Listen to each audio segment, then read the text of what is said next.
Taste the Daily.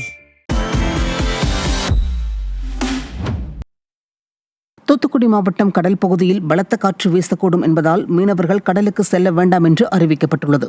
வங்கக்கடலில் உருவாகியுள்ள புதிய காற்றழுத்த தாழ்வு மண்டலம் புயலாக வலுப்பெறும் என்பதால் தூத்துக்குடி துறைமுகம் உள்ளிட்ட பல்வேறு துறைமுகங்களில் 1ஆம் எண் புயல் எச்சரிக்கை கூண்டு ஏற்றப்பட்டுள்ளது.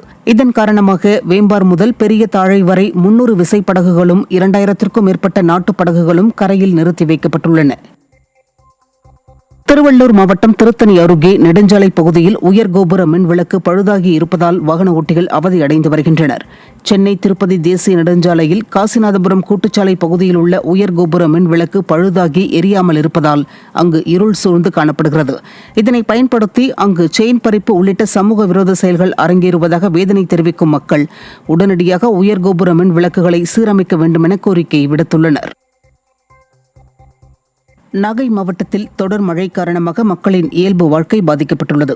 இரவு மிதமான மழை பெய்து வந்த நிலையில் வேதாரண்யம், தலைஞாயிறு, கீழையூர், வேளாங்கண்ணி உள்ளிட்ட சுற்றுவட்டார பகுதிகளில் விட்டு கனமழை பெய்து வருகிறது.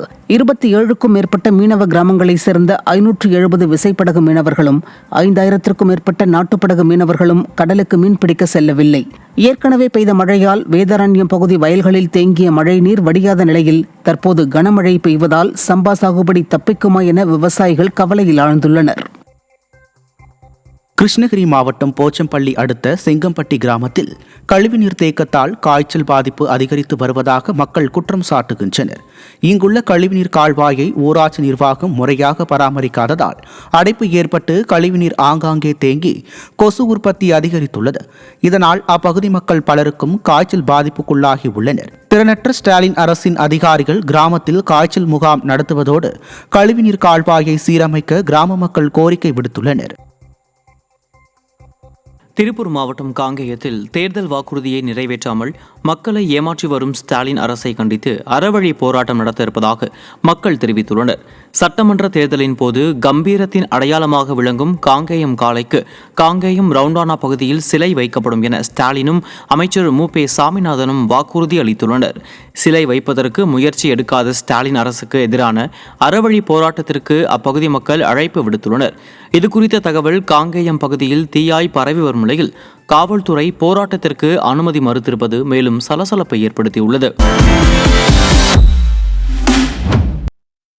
கடலூர் மாவட்டம் புவனகிரி அருகே புதிய அரசு ஆரம்ப சுகாதார நிலையத்தின் திறப்பு விழா தள்ளி போனதால் அப்பகுதி மக்கள் ஏமாற்றம் அடைந்தனர்.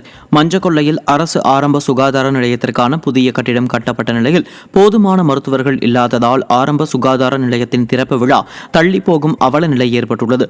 திறனற்ற ஸ்டாலின் அரசின் மாவட்ட நிர்வாகம் இப்பகுதி மக்களின் மருத்துவ சேவைக்கு உதவிடும் வகையில் உடனடியாக திறப்பு விழா கண்டு 24 மணி நேரம் மருத்துவர்கள், செவிலியர்கள் மற்றும் தடையில்லாத மருந்துகளும் கிடைக்க நடவடிக்கை எடுக்குமாறு கோரிக்கை விடுத்துள்ளனர். திருவாரூர் மாவட்டம் நீடாமங்கலம் அருகே சுங்கச்சாவடி முன் அறிவிப்பின்றி திறக்கப்பட்டதால் வாக்குவாதம் ஏற்பட்டது. திருச்சி நாகை தேசிய நெடுஞ்சாலையில் கோவில்வண்ணி என்ற இடத்தில் அமைக்கப்பட்டு வந்த சுங்கச்சாவடியில் சுங்க கட்டணம் அறிவிக்காமல் செயல்பாட்டிற்கு கொண்டு வந்ததால் வாகன ஓட்டிகளுக்கும் சுங்கச்சாவடி ஊழியர்களுக்கும் இடையே வாக்குவாதம் ஏற்பட்டது. காஞ்சிபுரம் மாவட்டம் பெண்ணலூர் ஊராட்சியில் சேதமடைந்து காணப்படும் இணைப்பு சாலையை சீரமைத்து தர வேண்டும் என மக்கள் கோரிக்கை விடுத்துள்ளனர். சென்னை பெங்களூரு தேசிய நெடுஞ்சாலையிலிருந்து பெண்ணலூர் ஊராட்சி வரை உள்ள பிரதான இணைப்பு சாலை சேதமடைந்து காணப்படுகிறது. மேலும் இந்த சாலையில் ஆங்காங்கே ஜல்லிக்கற்கள் பெயர்ந்து குண்டும் குழியுமாக உள்ளதால் வாகன ஓட்டிகள் சிரமமடைந்துள்ளனர். திறனற்ற ஸ்டாலின் அரசின் மாவட்ட நிர்வாகம் இந்த சாலையை சீரமைத்து தருமாறு அப்பகுதி மக்கள் வலியுறுத்தியுள்ளனர்.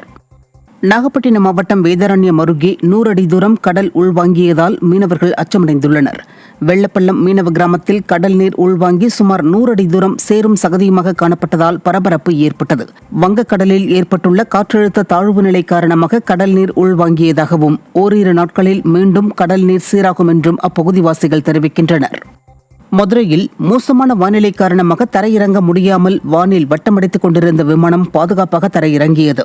ஹைதராபாத்திலிருந்து காலை புறப்பட்டு மதுரை வந்த இண்டிகோ விமானம் வானம் கருமேகங்கள் சூழ்ந்து மேகமூட்டத்துடன் இருந்ததால் தரையிறங்க முடியாமல் வட்டமடித்துக் கொண்டிருந்தது.